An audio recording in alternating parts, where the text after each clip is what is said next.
2, 1. Stormy Daniels continues to epitomize grace and class as she compares President Trump's genitals to cartoon fungus. CNN dedicates a segment to Donald Trump Jr. I'm not talking about the president's son. And Hillary Clinton says we need to give women accusers the benefit of the doubt. I kid you not. Then the Blaze's Stu Burguiere drops by to talk about the news and why it matters. Finally, the meaning of life. All that and more. I'm Michael Knowles, and this is The Michael Knowles Show.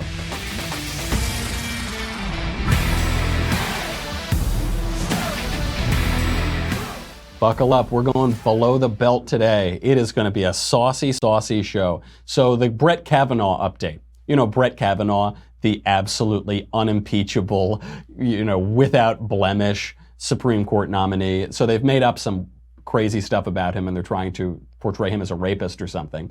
To catch you up on this, the accusation came from Christine Blasey Ford, who says that 36 years ago, or somewhere thereabouts, when they were drunk teenagers, Kavanaugh tried to get her shirt off at a party. And she doesn't remember where the party was or how it came together or exactly who was there. And she's changed her story since she first mentioned it for the first time ever 6 years ago, 30 years after it allegedly happened. And the other person who says that she was in the room, or the other person who she says was in the room, calls the accusations absolutely nuts. Then another person who she says was at the party, a guy named, what's his name? PJ, Patrick Smith or Smythe, he says that he was not at the party. She then said she would testify before a congressional hearing, and now she says she won't do it. Christine Blasey Ford, more like Christine Blasey Ford, if you ask me, am I right? Because she won't do it. She isn't going to show up now. Surprise, surprise. I wonder why. Because the accusation is not credible. Regardless of what happened or didn't happen, it really now looks like nothing like what she's describing happened. Now, one person came out on Twitter and said that she was there and she knows about this and she was at the high school at the time and that he's guilty as sin. This tweet from this person said, I graduated from Holton Arms and knew both Brett Kavanaugh and Mark Judge. Christine Blasey Ford was a year or so behind me. I remember her. I signed the letter in support of her. The incident was spoken about for days afterwards in school. Kavanaugh should stop lying, own up to it, and apologize. And then so people, they were running with this. The media were running and tweeting and yeah. And then she deleted it. She deleted the tweet. And then we now have the latest from, this is also being reported on Twitter. She said, yeah, I wasn't there. I don't know. Please don't contact me. I don't want to testify. So nobody wants to testify to this because, wonder why. And the Democrats are dragging it out and out and out. So before we get into how all the politicals are reacting to this, I just want to show you the degradation of our culture. Here, I want to show you CNN's segment on Donald Trump Jr., as it were. Before we do that, I've got to thank a sponsor. Come on into my boudoir, baby. Let's talk about Purple Mattress. You're seeing variations on a theme today. Purple Mattress. Oh, is it good? Purple, so I was sleeping on like a slab of concrete on a twin extra long. Now I've got my California King Purple Mattress. It is incredible. If you're struggling to get a good night's sleep, I usually do, and I need 17 or 18 hours. You've got to try Purple Mattress. It is categorically different from other mattresses. It's not the springs. It's not the memory foam. It is this new material actually developed by a rocket scientist. And I demand that everything of mine is designed by rocket scientists, like the leftist ears tumbler. I demand only the best. I'm a simple man. I'm satisfied by the best. This is an excellent mattress. It gives you this zero gravity-like feel. It sleeps really cool, so you're not going to get super hot in the night. You get a 100-night risk-free trial. If you're not fully satisfied, return it for a full refund, backed by a 10-year warranty, free shipping and returns, free in-home setup, and old mattress removal. What more do you want? You're going to love Purple. Right now, my listeners get a free Purple pillow with the purchase of a mattress. Purple pillow purchase of a mattress. That's in addition to a lot of other free gifts that they have on the site. Go to purple.com, use promo code COVFEFE, C-O-V-F-E-F-E at checkout. Purple.com, promo code COVFEFE, C-O-V-F-E-F-E. The only way to get this free Purple pillow is to use promo code COVFEFE at checkout. Purple.com, promo code COVFEFE. Sleep like I do. Enter my boudoir, baby. Purple.com/COVFEFE. The whole culture, we're all just so obsessed with our boudoir these days. And speaking of, a perfect segue, here is CNN. CNN dedicated an entire segment to the most pressing news of the day. She writes that her first sighting of Donald Trump in 2006 in his hotel suite in Lake Tahoe was shocking. Trump came swooping in wearing black silk pajamas and slippers, she writes. "What are you doing?" I yelled. "Go put some effing clothes on." She writes that he changed and they both joked about his hair. I pointed to his hair. "What's going on with this?" "I know," he said with a smile. "It's ridiculous." She says the two talked about family. "What would your wife think of you being here with me?" Stormy writes. "Oh, don't worry about that," he said. "It's not a big deal. And anyway, we have separate bedrooms." She writes Trump then brought out a picture of Melania holding their son Barron, who was just 4 months old at the time. And when Daniels came out of the bathroom, she claims Trump was lying on the bed in his underwear. They had sex. She then describes his genitalia in great detail. "His penis is distinctive in a certain way," she writes. I'm going to cut it there. I'm going to spare you the rest of this. I don't think I need to subject my audience to the rest of this. This went on for 4 minutes. That might not sound like a lot when you think about podcasts or whatever. 4 minutes is an eternity on cable news. I go on Fox and Friends about once a week. Usually these hits are like 2 minutes, maybe. If they give you 4 minutes, that is a lot of time. And they spent 4 minutes talking about how distinctive it is in a certain way. And Stormy said this, and CNN, facts first. I'm a banana. Yeah, they are. It's all bananas on CNN. That's all CNN wants to talk about. Remember the apple and banana ad? A lot of bananas. And it is bananas. I mean, this is so, the next time that they're lecturing you, well, we have serious journalists. Every journalist at CNN, because there are a couple ostensibly not so horrible people there, they should speak out against this. This is disgraceful. I mean, this is so disgraceful. I get it if you want to mention the book for some reason, fine. 4 minutes on this? Give me a break. But that's all they're going to talk about now. It's sex, sex, sex. We're going to talk with Stu a little bit later about how the sex is just dominating our political culture. But there are incredible ironies now. We're getting back to Kavanaugh, because that's the major story here. Democrats are coming out in force in total hypocrisy, jumping on this. It is pure hackery. I actually had the privilege of sitting down last night with Hillary Clinton to discuss Brett Kavanaugh. The FBI to do that investigation. That's right. That's the relevant precedent here? That is the relevant precedent, yeah. That the FBI is not conducting an independent investigation. It's conducting a background investigation. Mm-hmm. And the client, if you will, the requester, is the White House. So the precedent that you just referred to is the precedent for getting the FBI to conduct an investigation, and that's what the White House should do. Now, you can believe Hillary Clinton here. You actually can, in a certain respect. If anybody knows about getting investigated by the FBI, it is that old crooked crone. She has been the object of law enforcement since what, the 80s, the 70s? So we're going to be speaking with Ken Starr soon. Back deals in fraud and money laundering, hiding documents, stealing federal records. This woman knows what it's like to be the subject of a federal investigation. And she's pretty good at avoiding the consequences of that too. But then she gets into the purest hypocrisy of them all. I'm so glad. It was so nice of Hillary Clinton to come on my program last night. Here she is in the most stunning sexual hypocrisy of all. That's what the Republicans should be doing right now, from the White House down Pennsylvania Avenue to the Senate. Give the benefit of the doubt to the court and the country. And that means have an investigation that will then lead to a hearing, that will then lead to a vote if appropriate. So give women accusers the benefit of the doubt. For those of you who are not familiar with Clintonese, they're amazing at manipulating language, because they're both very intelligent people, the Clintons, and they're amazing at manipulating language to not just quite get around everything. So she's saying we need to give the benefit of the doubt to the court and the country.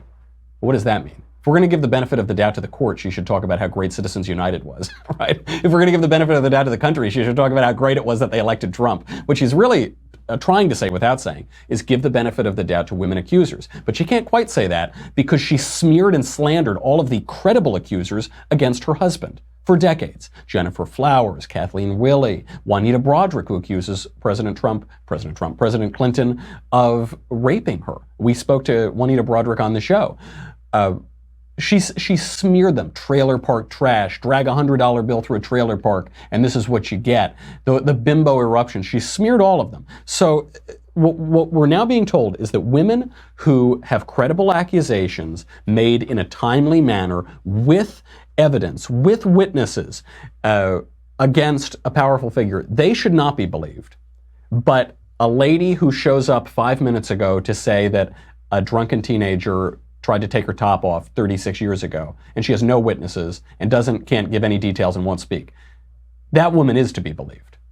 I think that's it's obviously hypocrisy. It's obviously pure hackery. Anytime a Democrat does this is pure hackery. The party of Jefferson, the party of Thomas Jefferson, poor Sally Hemings. The party of FDR, who died in his mistress's arms. The party of JFK, where do I begin? How many interns at once in the Lincoln bedroom? The party of Bill Clinton. Now they're lecturing us on Brett Kavanaugh, a totally unimpeachable character. Are you kidding me? That's absurd. By the way, I was just naming the Democrat presidents who did this kind of stuff. Let's not even get into the senators and the congressmen, Ted Kennedy. It's crazy. Joe Biden jumped on the bandwagon too. Joe Biden, former vice president of the United States, he is saying, with regard to the Kavanaugh allegations, quote, for a woman to come forward in the glaring lights of focus nationally, you've got to start off with the presumption that at least the essence of what she's talking about is real, whether or not she forgets facts, whether or not it's been made worse or better over time. So presume that the accused is guilty. Guilty until proven innocent. That's what Joe Biden is saying. Joe Biden, who, I don't know if you've ever Googled Joe Biden women. Just go down that rabbit hole on YouTube for a while. He's like smelling their hair. Get away, Uncle Joe. Guilty until proven innocent. That's what they're saying now. Until it's one of them that's accused. Until it's Keith Ellison. They're not talking about Keith Ellison, are they? A woman credibly accusing him of beating her. They don't talk about Bob Menendez. They don't talk, not those guys. It's pure hackery. And we cannot tolerate this. We shouldn't. We've got to get to Stu in a second. But we should not tolerate this as Republicans, because some conservatives are getting squishy on this. Roth Douthat, who has an interesting perspective. He is a conservative, never Trump conservative at the New York Times. He's saying basically the same thing as Joe Biden.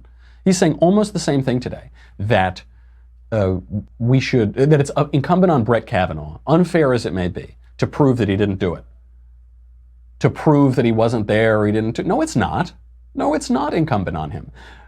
And it's absurd for Republicans and conservatives to try to hem and haw and say, oh, well, I don't know. Well, maybe he should. Who knows? I didn't do it. No. It's a totally ridiculous charge. It's pure hackery. Even if he did try to get a girl's shirt off 36 years ago, first of all, there should have been some sort of investigation. And the same people who are saying that when you commit a crime as a teenager, it shouldn't be held against you for the rest of your life. If you commit a crime as a 25-year-old, it shouldn't be held against you. A lot of people on the left. Don't allow them to get away with this. And first of all, there's no evidence when it comes to Brett Kavanaugh. Don't allow them to get away with this. It's so important. I think there are some conservatives and Republicans and members of the administration who just want to get rid of him and do someone else. Ivanka, according to some report, which is probably bogus, but Ivanka Trump is apparently saying that they should can Kavanaugh. There are people who are saying we should cut bait here. Jeff Flake is saying we need to hear her out. No, we don't. No, we don't. Stop it. If we lose on this, if we allow them to bork Brett Kavanaugh, to slander this guy who is apparently spotless, we're never going to get another judge through. We can't win anything. Why? If we can't get Brett Kavanaugh through, we can't get anything through. I don't know what we're even running for at this point. It becomes a circus. It is so much more important than they're having us believe. I'll explain that in a second. Before we do that, we're talking about how we can thrive, aren't we? And so let's talk about Thrive Market. You know that I love Thrive Market. Check out thrivemarket.com/Michael, Michael. I love them because sweet little Elisa's been gone for a few days. She's visiting her family now. And so what can I do? I'm basically living in a gutter at this point. Thankfully, I've got wonderful ingredients from Thrive Market. They have great stuff. The best-selling non-GMO foods and products, always 25 to 50% below traditional retail prices. So you can afford it, even if you're on my budget, which means I haven't gotten paid by Shapiro in ever. So regardless of your values, your dietary restrictions, you'll find paleo, gluten-free, vegan, kosher, ketogenic. I don't even know what that last one is. It sounds good, though. You can shop for 90 plus different value values. Thrive Market does the homework for you too, so they curate their stuff. You know you're only getting the best with them. Makes it really easy. If you don't know a lot about nutrition, which I don't, you're going to have it picked out for you. It's really excellent stuff, high quality. I've used them for a long time. More than 70% of the Thrive Market catalog cannot be found on Amazon. So you got to get it there. It's the largest retailer in the country that sells exclusively non-GMO groceries. It's excellent. Right now, my listeners can get $60 of free organic groceries, plus free shipping and a 30-day trial. I am giving you free food. Do it. Do it. You would be foolish not to. Here's how it works. Users will get $20 off their first 3 orders of $49 or more, plus free shipping. Most shoppers spend more than $49 on the site anyway, because there's so much good stuff and you want to get all your good groceries. Do the math. You spend $49 and Thrive automatically gives you back $20, so your total purchase becomes $30. You get this deal 3 times in a row. $60 of free organic groceries. Go to thrivemarket.com/Michael, M-I-C-H-A-E-L, to get your instant $60 of free groceries. thrivemarket.com/Michael. Don't give in on this, Republicans. Give in on the nutrition. Eat healthily and eat good food. But don't give in on Brett Kavanaugh. Where do we go from there? First of all, any guy who ever is up for any political position is dead. If an unsubstantiated claim about trying to get a girl's top off 36 years ago with no evidence, no witnesses, even the witness won't speak or the accuser won't speak, if that can torpedo your entire career, every man is finished on both sides of the aisle. It's not just affecting Republicans. Every guy is finished. Probably most women are finished. Who can survive that? You can't give in. What they're going to try to say is, oh, well, Kavanaugh, he's compromised. Get someone else. Just go for someone else. Come on, it's not a big deal. There are plenty of other good judge candidates. No. If it weren't a big deal, they wouldn't be pushing so hard at this. Don't let them get away with this. It is immoral to let them get away with this. Do not let them do it. And all right, that's my important message to all conservatives and Republicans. We've got to talk about all the important news, though, like gay Muppets and the ban of memes throughout Europe. And for that, we bring on Stu Burguiere, who is on the Glenn Beck program. He's on the News and Why It Matters. And the Glenn Beck guys are hanging around the studio this week, and I love Stu. He's got a great perspective. So let's bring him in. Stu. Thanks for having me, man. Quite an honor. Well, you were just around here. You figured, oh gosh, I've got 5 minutes free. All right, I'll go do Knowles' show. That's fine. Because I was on your show yesterday. Yeah. The News and Why It Matters. Yeah, it was a lot of fun. That was a ton of fun yesterday. And especially in this news cycle, I'm actually beginning to question the premise of your show. Yeah. Which is that the news matters. I'm not convinced at all. We've got 35-year-old accusations. We've got the president's Mario Kart. I don't need any of that. It's disturbing. It's very disturbing. The News and Why It's Disturbing is the new title. The News and Why You Should Pay Attention to Something Else. Because there are other very important news stories today. Yes. I would say after the Mario Kart and after the most important news stories are Bert and Ernie, the well-known Sesame Street puppets. There's a big debate on between different writers and creators of them as to whether or not they're gay. Coincidentally, I don't know why this is, but in my notes for our interview, whoever taped this put a gay pride sticker on there, so we have their vote. Are Bert and Ernie gay? Bert and Ernie, they're a wonderful team, and they've provided us so much happiness for so long.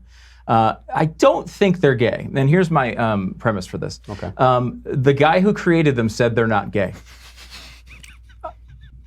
And is that all the evidence you have? No, I can go deeper. Okay. They're made of felt. Okay. Most gay people are not made of felt. Now, I don't want to overgeneralize. Usually, right. Or beads, or it's something, right? Something shiny, right? Felt isn't shiny at all. That's true. Puppets don't usually have any genitals. So it's difficult for them to engage in any sexual activity. I don't know. whatsoever. I've never taken clothing off of a puppet. Are you some kind of Brett Kavanaugh over here that you're checking out puppets? There was an incident at a party. I don't want to go too deep into it. During the Lincoln administration? Yeah. Miss Piggy was involved. It was not pretty. But yeah, that's an interesting thing, is that we have to come up now with sexuality for puppets. For the guy, it was actually kind of sad. The guy who kind of brought this to everybody's attention, and he said that he was a writer, I guess, for many years for Bert and Ernie, which I thought they came up with all their own material, and I'm a little frustrated about that. I know, it's awful. They have a whole staff. Yeah, exactly. This guy was Mark Saltzman, I think. Mark Saltzman. Yeah. And he said he always considered them gay, and he wrote them as if they were gay. And he modeled them after his own relationship, and he's gay. But I thought that was really sad because Bert and Ernie sleep in separate beds. Is this guy, what's happening at the house? I'm into it. I think he's got the right idea. Yeah. I want to stretch out. I don't need somebody rolling over onto me, and separate beds is fine. Separate California kings, I'm into. Yes, well, that's the problem. I think they had twins, and you're an adult. Yeah. I know you're on a kid's show. I believe Bert and Ernie were full grown. I don't believe they were ever getting any taller. So I think the twin bed thing was a little rough. It's just like we can't. Glenn's book. He's out here to promote his book, and addicted to outrage. And it's like this is the typical thing, the typical nonsense we have to get excited about every day. And it's on that point because I got the book yesterday. I'm really enjoying it so far. This is people might have seen Glenn Beck was out. We were smoking cigars. He was puffing out of a bong yesterday, and but there is this constant need to politicize everything, to be outraged at everything. And when it comes to Bert and Ernie being gay, of course the reasonable person would just say, "Are you kidding me?" But there is a question too, culturally. Why does every friendship have to be gay now? Like when guys are buddies, they're like, "Oh man, that was really fun last night. No homo." You'd say no, right, or no, or we're not gay. And you actually, I get it can be funny or whatever. It is weird that Bert and Ernie lived together for so long. Yeah. But what happened to friendship? Like, can't people just be platonic friends and not everything be very sexual? I'm going to go out on a limb and say yes. I think they can be platonic friends. I feel like I have several. Now, they may make a move on me at any time. That's true. You might make a move on them. I don't know. Who knows? Maybe we're Two setting drinks and a wink away from making any kind of decision. You never know. And it's like, I don't know. Like, I can understand, like, there's part of me that understands this, right? Like, if you've been around for a long time and you're gay and you feel like you haven't been accepted, you're looking maybe for cultural things that you can kind of attach yourself to. But you don't get to force the creative abilities of the people who created these things. I mean, Frank Oz he came up with this, and he has an opinion about who these people are. They're good friends. It was at a time in which we didn't try to force sexuality into kids' shows. Children's programming wasn't the target for gay or straight sexuality. That wasn't a great place for it. And I feel like in reality, everybody knows this, right? Right. But like we have to wake up every day and to find our reason to get through the day, to give ourselves a little bit of energy, a little bit of juice, to make our lives have a little meaning. We got to get something to get pissed off about. And that's nonsense. It doesn't make me happy. Right. I don't know anybody it does make happy in the long run. And I would rather go back to a time in which, I have kids. I have two small kids, 5 and 7, and they're in. Even though I don't think I've ever seen them watch Sesame Street. But like they watch the Michael Knowles show, but they don't watch. Yeah, that's it. We just put Knowles on repeat all day. And they learn a lot. They're saying interesting words. Where'd you learn that? Yeah, no, exactly. We gotta destroy the television, I think. But it's. I'd rather have them. That's something you want to teach your kids. You want to walk through that journey with them. You don't need that taught to them by Sesame Street. If they're going to be taught by a puppet, I'd rather have control of what the puppet says. That's right. And there is this part of outrage culture, which is why are we always outraged over these sex things, the Stormy Daniels and whatever. I think in part, it's not because we've suddenly discovered sex. People have known about sex for a long time. It's just that it's such a basic and fundamental passion that we just focus on it to the exclusion of other things because we're not capable of thinking of other things. All people want to talk about in politics is gay marriage, gay sex, abortion, Roe versus Wade, this, that, and it's all Donald Trump's flings with porn stars. It's all sex all the time.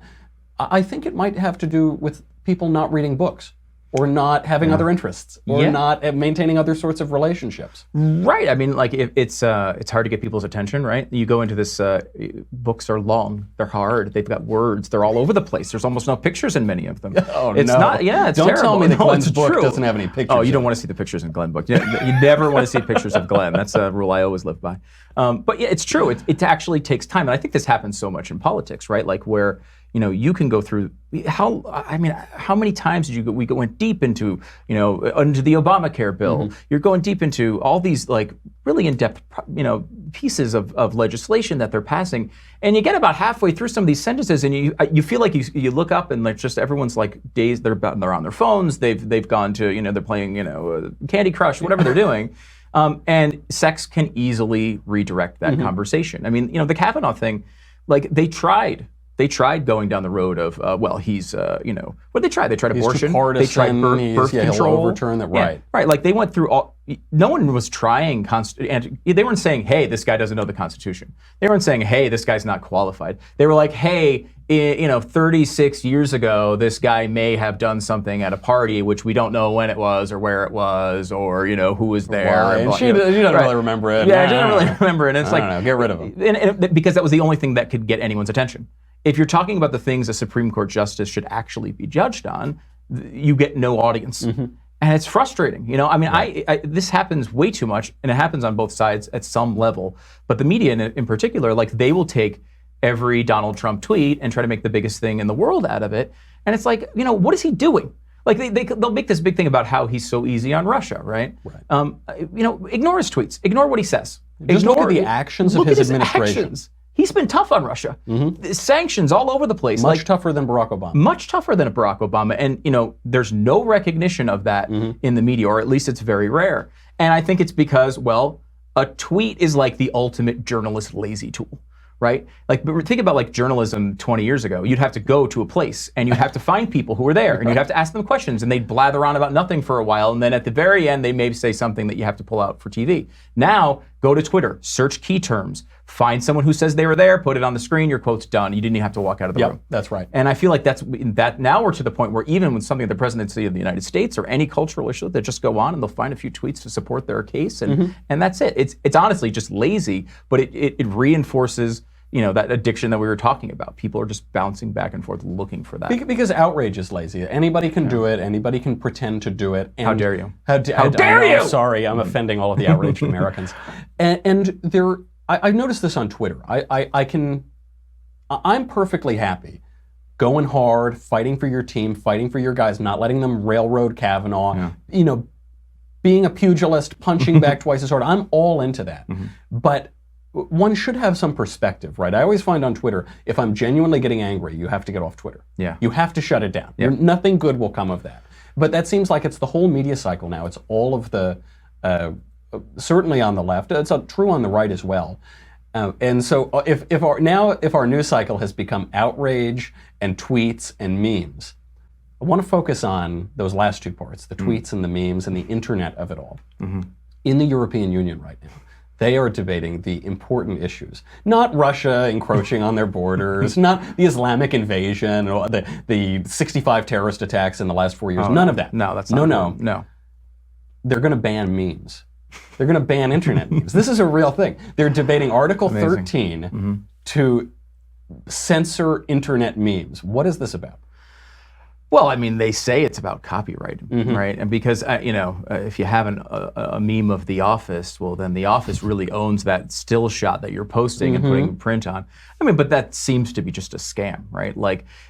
First of all, I think we've learned over the years that trying to censor content on the internet does not go well. Right. You lose control of your industry quite quickly when you do that. This seems to have more of a political motive, right? They've seen the effectiveness of this stuff. It does move people. And in a way, I think going back to the previous conversation, it's sad, right? You shouldn't be moved politically by a meme. But I think I don't know, but have you seen really, really, really good memes? Well, when they're really good, then I'm in.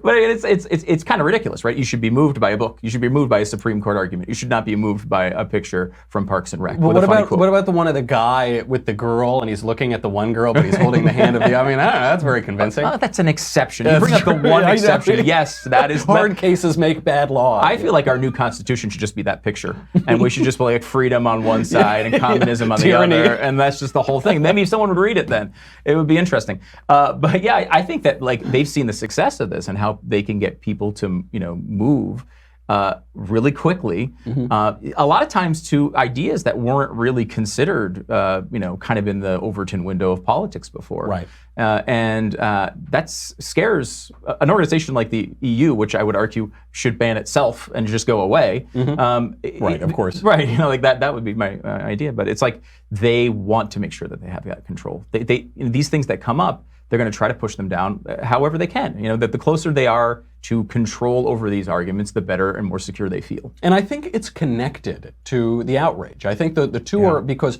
where the memes come from, the reason I really defend the memes, I don't know, especially the one with the guy and the girl. Yeah, well, that one, of course. Especially that one, is because they're funny. And they take on political issues with humor. They might be shallow, they might be partial, but they are funny. And the reason that they're allowed to be funny, the reason that the right is able to take a hold of humor, is because the left is so angry and shrieking and pink hat, no, because they're doing that right now, because they are living in such a fantasy.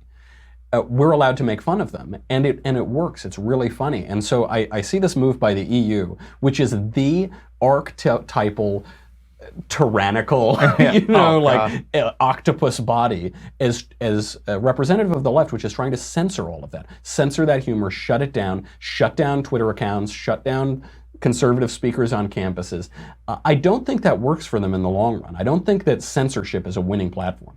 It never is. I mean, look at Mubarak. He shuts down the entire internet, and he's now no longer there, right? I mean, it's a polite way to put it. Yeah, it's one way, but it's true. I mean, I think like trying to shut people away from ideas draws them to them. And I think it's more in the long run. It gets you to a better place if people are debating these things in a way that creates more depth.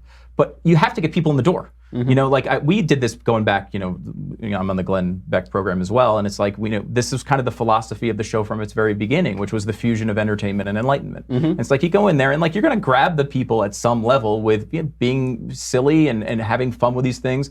But like I would imagine a lot of people came to real political positions and understanding of our foundational principles that started with memes. If you're 15 years old, you're not going to go freaking read the Constitution. You're not going to care what Ben Franklin was yapping about. But if you get a meme and it's funny, and then it brings you to a story, and then it brings you to something where they link into something with a little bit more depth. And pretty soon you're reading Edmund Burke. Exactly, you're right there. So I mean, I do think that that's a process that actually happens now. I have this tendency to, when these new things, like when Twitter starts, it's like, to me, it's just like, wait, what? You want to do 140 characters? This seems ridiculous. This is silly. I mean, at the beginning when blogging started, it was something that you kind of would like mock, and like it's the same thing with talk radio. I mean, the mainstream media looked at that and said that's stupid. But over time, these things turn into something real. It really moves people. It can really engage people, and then that's positive, as long as you take that extra step afterwards where you actually learn what the foundation is. And, hanging out with you guys the last few days, obviously we've known each other longer than this week, but it's been so fun. I mean, it's really fun going on the show. I always forget how funny Glenn is too, because I think of Glenn as this kind of serious guy, like really, really funny. Yeah. Because you're everywhere. You're on the News and Why It Matters. You're on the Glenn Beck program. Where can people find you all over the Blaze? What is the easiest way? Yeah. Tell people go here now. Well, I would definitely, if on Twitter, since we're there, at World of Stew would be a great place to go follow. Obviously Facebook and everything else. But the Blaze, News and Why It Matters. Glenn Beck program every day, and Wonderful World of Stew is another show. There's a lot of stuff out there that I think you'd like on that as well. So check it out. All right, Stu, thanks for being here, man. I appreciate it. It was awesome. Thanks. Good to see you. Thanks a lot. That guy is so smart. He really tells me how to understand all these really confusing news cycles. So right now, we've got a lot more to talk about. I've got to talk about Cory Booker. I've got to talk about the absurd mainstream media profile of him now and why he's not going to win the presidency. I'm sorry. He might be a nice guy, but he's not going to win. We'll explain that. We'll explain also the meaning of life. All of that and more. But if you want to get that, you've got to go to dailywire.com. If you're on Facebook and YouTube, congratulations, you haven't been kicked off yet. Go to dailywire.com. It's $10 a month, $100 for an annual membership. If you're already there, thank you. You help keep the lights on. What will you get? You'll get me, the Andrew Clayton Show, the Ben Shapiro Show, questions of the mailbag, blah, blah, blah, blah, blah. This is what you need. This is what you need, the leftist tears tumbler. Because once we get Kavanaugh through, so long as those squishy little Republicans don't go soft on me, once we get Kavanaugh through, this is, I can already smell the brew. It's young, it's not ripe yet, it's not quite ready, but it tastes like overturning Roe v. Wade. It tastes like defending our Constitution and the original meaning of that document, which protects our freedom. It tastes This is so good. Go to dailywire.com. We'll be right back with so much more.